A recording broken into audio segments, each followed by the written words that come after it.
Greetings, brothers and sisters. How you doing out there? It's so good to be back, but unfortunately, back again with some more bad news. As I said in some of my previous videos, it does seem like every time I post, it's to really bring you news of one of our icons passing. And unfortunately, this is a very, very big one. This one really stung, really hurt. And even though we knew he was sick for a while, the great Nathaniel Frederick Toots Hibbert sadly passed away from Toots and the Maytals fame. He sadly passed away a couple of days ago. So that would be the September the 11th of 2020 in Jamaica. You know, the University Hospital in Jamaica. He had encountered some breathing difficulties, and he was admitted. And he was supposed to be waiting the results of a coronavirus results, and then but he was put into an induced coma, a medically induced coma, and he was there in an induced coma for about a week or so, and then sadly we heard the news. He actually passed away in the morning of September the 11th, which was Friday, which was 2 days ago, at the age of 77. And I thought he was much younger than that, because he looked so young. Toots really looked fit. He looked like he looked after himself all these years. He lived, because he outlived many of the icons then, because he's one of the very few real icons still alive until he passed away on the 11th. And I always thought to myself, wow, is he really that age? He looked at least 10 years younger. And it's such an unfortunate situation that he's passed away, one of the real icons of reggae music, Jamaican music. He started all the way back in 1960. In actual fact, Toots Hibbert wanted to be a barber. And his sister used to sing in a local Baptist church. He's from Maypen, and his sister was a singer in a local Baptist church, and she used to always entice him to come and sing with her and a choir in the local Baptist church in Maypen. And he did, but he liked barbering. But he moved to Kingston, where all the studios were, when he got the bug of the musical bug. And then he started singing for the likes of Coxsone Dodd. He met Raleigh Gordon and Jerry Mathis, who contained the group of the Maytals, because it's three of them. It was, of course, Toots Hibbert, Raleigh Gordon, and Jerry Mathis. Unfortunately, Raleigh Gordon and Jerry Mathis passed away. I believe Raleigh Gordon was his cousin. I read somewhere many years ago, I read that Jerry Mathis and Raleigh Gordon, one of them was his cousins, and you know, they formed a band. It was the Maytals, and then they started singing for Coxsone Dodd. 6 and 7 Books of Moses was a proper hit for them in around 1962, and they did so many other songs. Never You Change. They recorded for Byron Lee at that time as well. Afterwards, Byron Lee was a great band leader, guitarist, and when the Jamaican government sent a delegation of musicians to the four corners of the globe to kind of like celebrate and to promote Jamaican music, which was ska, because when Millie Small's My Boy Lollipop took off over the world in 1964, ska became massive. It became commercial and international, and at that time the Scatolites were the band, but they chose Byron Lee. But anyway, not to digress, and so the Maytals recorded for Byron Lee and also for Prince Buster. But for me, whenever I look at the Prince Buster material, I can't seem to find it. It seems to be, I don't know if it's deleted, but I can't find it. It's there because I've heard people play their songs on the radio, but when I'm trying to research, I can't seem to see where it is. But anyway, they recorded for Prince Buster, but predominantly they recorded for Coxsone Dodd. They recorded for Leslie Kong. I believe when they recorded for Leslie Kong towards the end of the 60s, that was when they became really more commercial, because songs like Sweet and Dandy came out in 1969. Sweet and Dandy was a Jamaican festival song winner, 1969, and it was also on the title track, The Harder They Come, which in that film you can see the Maytals rehearsing in one of the scenes. You know, Jimmy Cliff's film, The Harder They Come, you can see the Maytals rehearsing one of their songs, you know, in the background in that film. Pressure Drop was a big song. That was also on the album for The Harder They Come. This is probably the album we really introduced the world to reggae music. This is a few years before Bob Marley became really big. And so it was the Maytals, Toots, led by Toots and Jimmy Cliff, Desmond Dekker, and those guys, you know.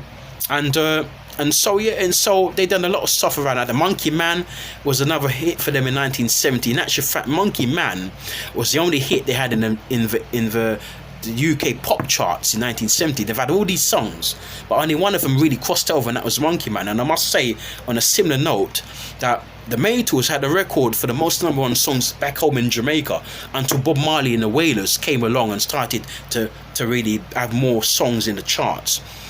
In the 60s, the Maytals were the #1 band in Jamaica. They had the most hits, and I remember one of my family relatives said that when they were in Jamaica before they came to England, the Maytals were the biggest band because they had virtually every song that came out of theirs in the 60s, say from 62 to 69, maybe 70, was a #1 hit. They had the most. And then, as I said before, eventually Bob Marley and the Wailers came along and eclipsed their record. But for a long time, the Maytals were the band, you see, and led by Toots. And it's a good thing that he changed his allegiance from barbering into singing with that wonderful, unique voice of his. Some say that he sounds like Otis Redding, that real soulful voice. Some say that it was actually Toots who brought elements of the Baptist church coupled with soul singing from the deep south into reggae music. It's a very good point, because if you listen to Toots, he sounds different from a lot of the singers, apart from with the exception of two, Carl Dawkins and Ken Booth, because Ken Booth and Carl Dawkins are also coming from the same singing tradition of, say, a la Otis Redding and Wilson Pickett, you know, that husky, soulful voice. And Toots really typified that when he brought it into reggae music. So if you listen to their songs, I would say especially the songs from the late 60s, early 70s, you can hear that great raspy, soulful delivery from Toots. They put out an album around 1973 called Funky Kingston, and some say that album, Funky Kingston, by Toots and the Maytals, propelled them to international stardom. And even though they were big before that album dropped, Funky Kingston, 1973, of course, released on Island Records, because Chris Blackwell, the owner of Island Records, really loved Toots. He really loved Toots' voice, his delivery, his old mannerisms on the stage, and everything, his songwriting ability. He was like the second in line to Bob Marley. Jimmy Clifford just left Island Records at the time, and Bob Marley and the Wailers came through the door. The Wailers was known then, and then Chris Blackwell chipped away and pulled Bob Marley away from Peter Tosh and Bunny Wailer, and then Toots was there in the background as like his secondary singer after Bob. But yes, that Funky Kingston jam is awesome. It's really soul meets reggae meets funk.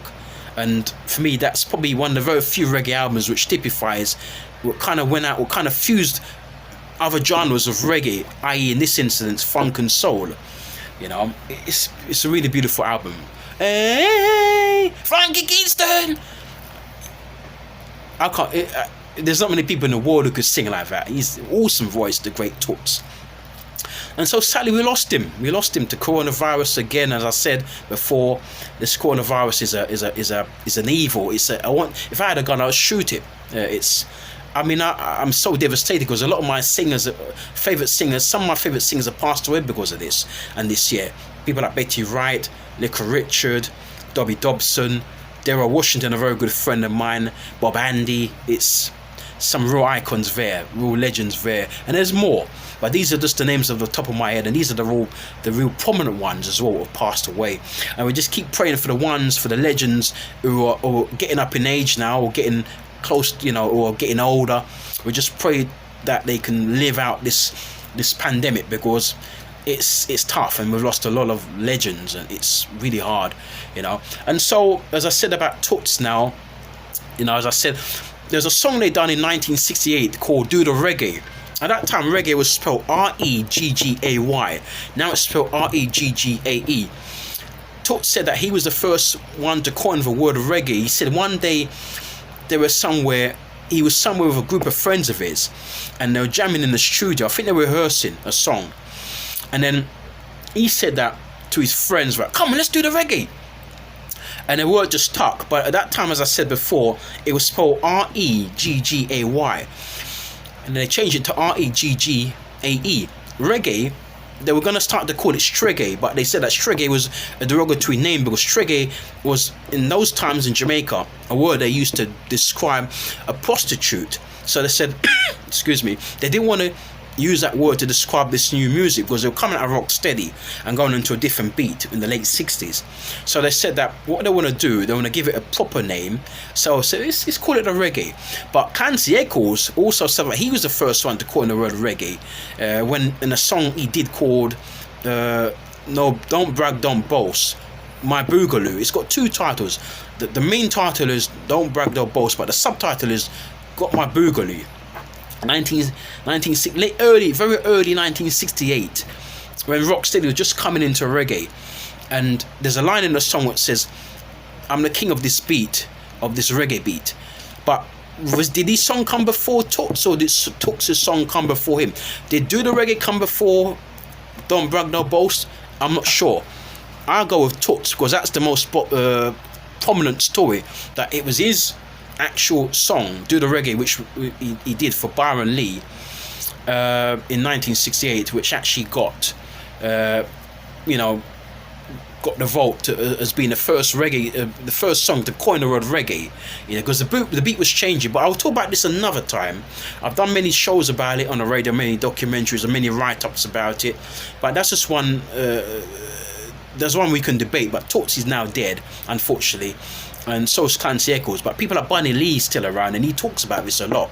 And he seems to say that it was his song, which was done by Stranger Cole and Gladford Anderson, Bangarang, But Bangarang didn't have the word reggae in it. It just had the reggae beat.